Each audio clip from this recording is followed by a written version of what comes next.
반갑습니다. 사순절 두 번째 묵상, 생명이신 그리스도. 요한복음 1장 3절에서 4절 말씀 함께 보시겠습니다. 만물이 그로 말미암아 지은 바 되었으니 지은 것이 하나도 그가 없이는 된 것이 없느니라. 그 안에 생명이 있었으니 이 생명은 사람들의 빛이라. 아멘. 성경이 가르쳐주는 하나님은 삼위일체 하나님이십니다. 어떻게 하나님이 세 분이시면서 완전히 하나 되고 연합되어 한 분으로 존재하시는지 우리가 그 모든 것을 온전하게 이해할 수는 없습니다. 우리가 하나님을 다 이해하지 못하는 것은 너무나 당연합니다. 하나님의 신비와 그 불가해함 속에 우리는 하나님을 예배할 뿐인 거죠. 그러나 너무나 감사한 것은 하나님은 당신의 영원하시고 무한하심을 유한한 우리에게 나타내시고 보여주시기를 기뻐하셨습니다. 하나님을 다 알 수는 없지만 그렇다고 모르지도 않습니다. 하나님은 우리가 하나님을 알기를 원하십니다. 요한복음이 기록된 목적이 그러합니다. 오직 이것을 기록함은 너희로 예수께서 하나님의 아들 그리스도이심을 믿게 하려 함이요 또 너희로 믿고 그 이름을 힘입어 생명을 얻게 하려 함이니라. 예수 그리스도가 하나님의 아들 그리스도이심을 믿게 하기 위해 예수님이 하나님의 아들 그리스도이심을 믿는 것이 왜 중요한가? 우리는 예수님이 그리스도이심을 믿을 때 예수님을 통해 하나님을 알게 되기 때문에 그렇습니다. 예수님 안에서 하나님을 보는 것입니다. 예수님을 통해서 하나님을 알게 되는 것입니다. 우리가 누구의 이름으로 기도하나요? 예수님의 이름으로 기도하며 하나님께 나아갑니다.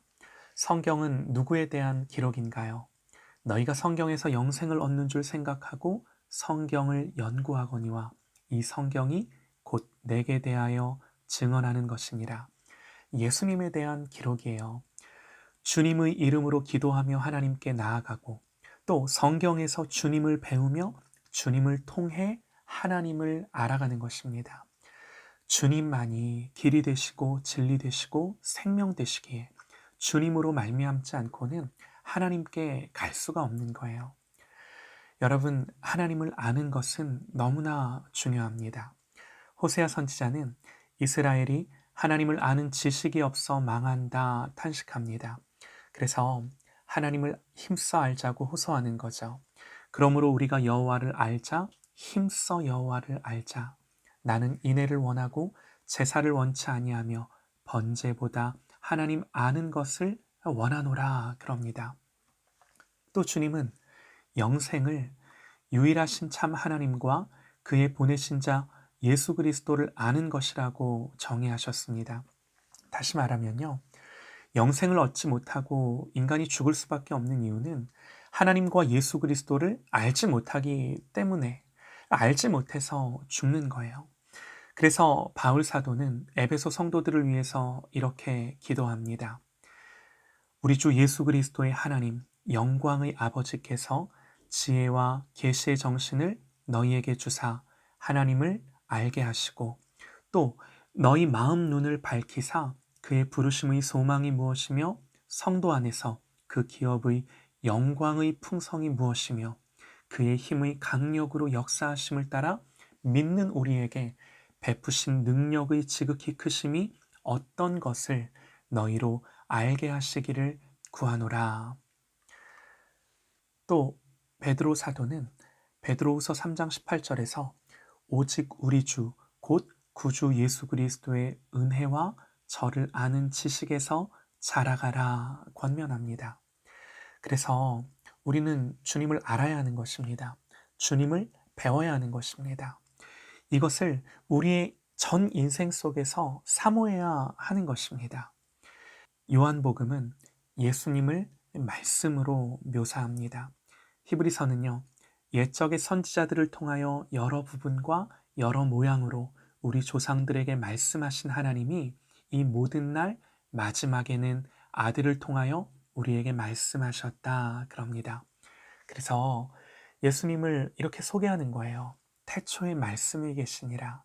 이 말씀이 하나님과 함께 계셨으니 이 말씀은 곧 하나님이시니라. 그가 태초에 하나님과 함께 계셨고, 태초부터 하나님과 함께 계셨던 말씀이신 그리스도. 요한일서 1장 1절에서는 태초부터 있는 생명의 말씀에 관하여는 우리가 들은 바요, 눈으로 본 바요, 자세히 보고 우리의 손으로 만진 바라 그럽니다. 우리가 이 주님을 붙들고 온전히 바라보며 이 말씀처럼 듣고 보고 손으로 만지며 살아갈 수 있기를 간절히 소망합니다. 또 주님이 말씀이시다라는 의미가 우리에게 어떤 교훈을 주는가? 오늘 본문이 우리에게 주는 교훈인데요. 여러분, 하나님이 세상을 무엇으로 지으셨나요? 우리는 다 알고 있습니다. 말씀으로 지으셨습니다. 그런데 요한복음은 그리스도를 태초부터 계시는 말씀으로 묘사합니다. 하나님은 말씀으로 세상을 지으셨습니다. 그러므로 이것은요, 하나님이 말씀하셔서 세상을 존재케 하셨다는 의미도 있지만, 오늘 요한복음이 가르쳐주는 것처럼 말씀이신 예수 그리스도를 통해 세상 모든 만물이 지어졌음을 의미하기도 하는 거예요. 천지를 창조하신 삼위일체 하나님은 특별히 그리스도로 말미암아 모든 만물이 창조되게 하셨다. 여러분, 이 표현이 우리에게 가르쳐주는 게 뭔가요? 다른 거 아닙니다. 예수 그리스도가 바로 모든 생명의 근원이 되신다는 거예요. 예수님으로 말미암아 이 모든 세상이 지어졌고 예수님이 이 모든 세상의 생명의 근원 되신다는 거예요. 만물이 그로 말미암아 지은 바 되었으니 지은 것이 하나도 그가 없이는 된 것이 없느니라. 그 안에 생명이 있었으니. 그러므로 사랑하는 여러분, 그리스도를 떠난 생명은 존재하지 않습니다. 그리스도로부터 연유되지 않은 생명도 없습니다. 그리스도를 떠나서 살았다고 하는 것은 여러분, 산 것이 아니라 죽은 것이라고 성경은 말씀합니다. 여러분, 이분이 우리 예수님이세요. 예수님에 대한 얼마나 장엄하고도 깊은 묘사인가요? 그러므로 찬송의 가사처럼 주 예수보다 귀한 것은 없습니다. 우리의 인생에 모든 것이 다 주어진다고 하더라도 이 생명이 없으면 무슨 소용이 있겠습니까? 반대로 모든 것을 잃어버려도 생명 대신 그리스도가 있다면 여러분, 우리는 죽을 수 없는 거예요. 어두운 인생길을 갈 때에 만물이 그로 말미암아 지은 바 되었으니 지은 것이 하나도 그가 없이는 된 것이 없느니라. 그 안에 생명이 있었으니 이 생명은 사람들의 빛이라. 여러분, 이 생명만이 우리의 인생의 빛입니다. 우리가 어두운 인생길을 걸어갈 때 이 생명만이 우리의 빛입니다. 그러므로 우리 주님을 오늘 하루도 온전히 사모하고 길을 갈 때든 일을 할 때든 생각하며 주님을 존귀히 여기는 저와 여러분의 삶이 되시기를 간절히 소망합니다.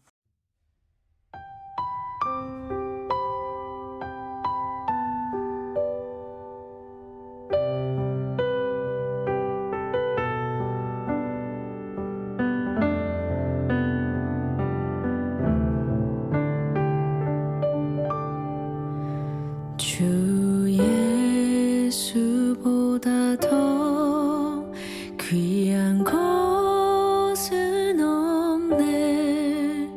이 세상 부귀와 바꿀 수 없네. 영주 근래 대신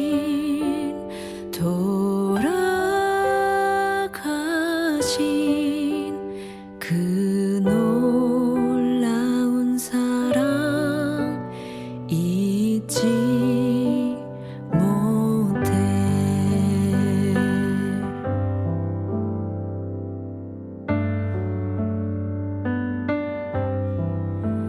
주 예수보다 더 귀한 것은 없네. 이 세상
밖에는